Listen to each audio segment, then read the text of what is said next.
After 19 years of waiting, the XFL is set to kick off once again this weekend with the Seattle Dragons taking on the DC Defenders and the Los Angeles Wildcats battling the Houston Roughnecks this Saturday. And I had the chance to sit down with XFL CEO and Commissioner Oliver Luck, the father of former Colts quarterback Andrew Luck, and got his take on what to expect this season from the Vince McMahon-backed league and how they'll be measuring the league's success from the get-go. We'll look at a lot of things, obviously. Attendance is important. It has a significant financial ramification, obviously, as does sponsorships. Local, national TV ratings are certainly important. Our broadcast partners, Fox and ESPN, will look at those, I'm sure, very closely. I think, though, the most important metric for me and for really all of us on the football operations side is going to be, are we playing that crisp, fast-paced, up-tempo game, high-scoring that we've designed and we want. That's going to be the most critical piece, because if we're doing that, everything else will slowly but surely kind of fall into place, not just in the first year, but I think in years 2 and years 3 as well. The quality of the product is critical.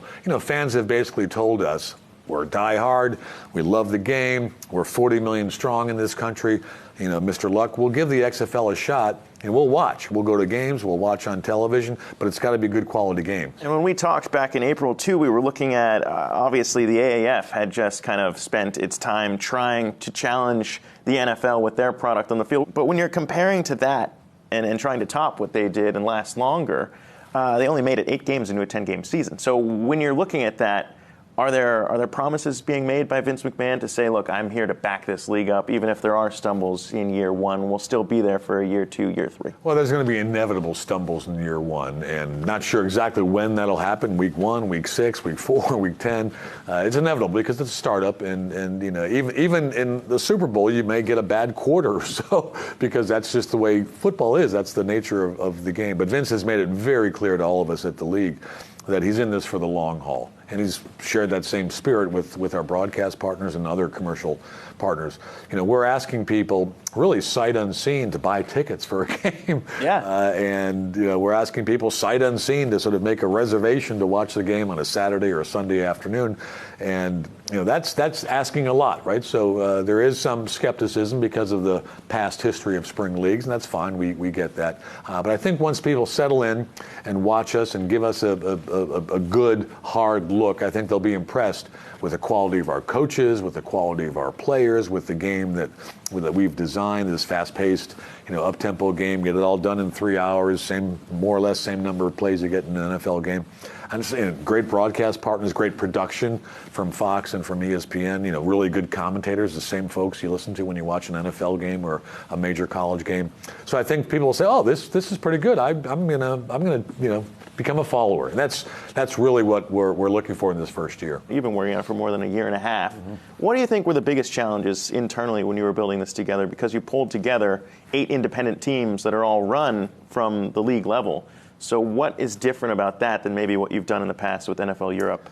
Well, this model, the MBA students would call it a vertically integrated model where literally Vince owns everything, is the exact same model we had at NFL Europe where the NFL owned all the teams.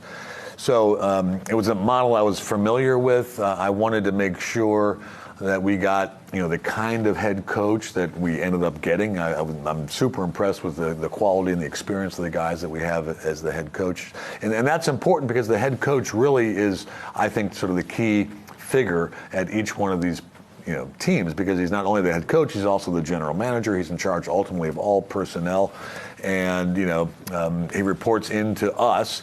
I have to act sort of like a local owner with each of those 8 head coaches because, I do the hiring, but that also means that I do the firing. Yeah. And as we all know in sport, right, head coaches sometimes get fired. But ultimately, in order for our league, to have sort of the integrity that it needs to be viewed as a real league with, where people want to, gamble perhaps or really follow it with fantasy, all those types of things, we need to have that sort of approach at each one of the eight franchises. Yeah, I'm glad you mentioned gambling too, because you had DraftKings sign on. There's a lot of action here in terms of betting on this league, but you guys embrace that. The broadcasts are going to have that information. So why did you make that decision to kind of embrace that side? Yeah, we're embracing the gambling community with both arms, if you will, and we will have running during portions of the game, the over/under and the spread and all that, just to keep fans up to speed. People are curious. I am. I'm not a gambler, but I'm kind of curious, why do the odds makers say that team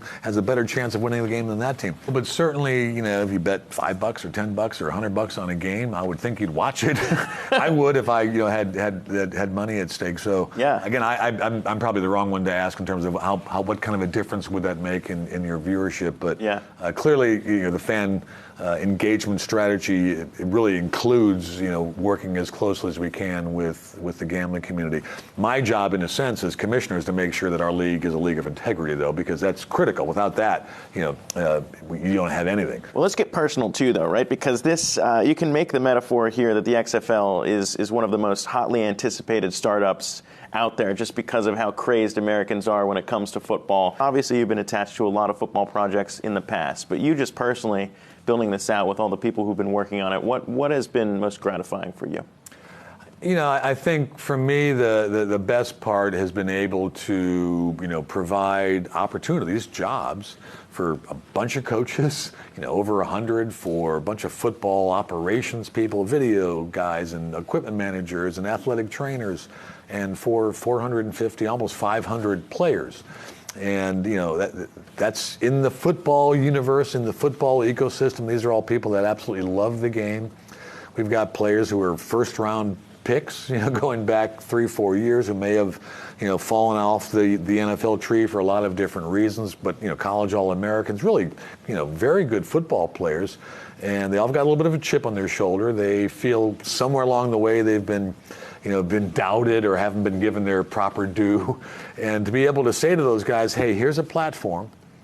You're on Fox, you're on ABC, you're on ESPN, you're on national television, you have a chance to show the world, right, including those NFL scouts, but show the world, what kind of a player you are. So I think that's been the most gratifying, to sort of give, the coaches, the staff people, the players, give this opportunity to make a living in a sport that they really love.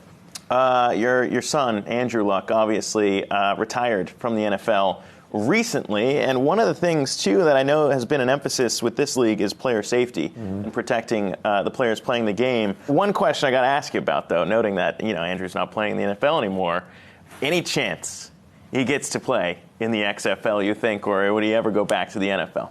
Well, he's retired, and he and his wife had their first child. He's very happy. He's very content with his decision. I didn't notice any regret. He has served as a little bit of a sounding board for me. Yeah, so, as any good son should. That's right, and but he knows not all, but he knows virtually half of our league or so, and is close friends with a number of the quarterbacks in our league. So he's been a little bit of a sounding board. I don't anticipate him returning, to the NFL or to us for that matter.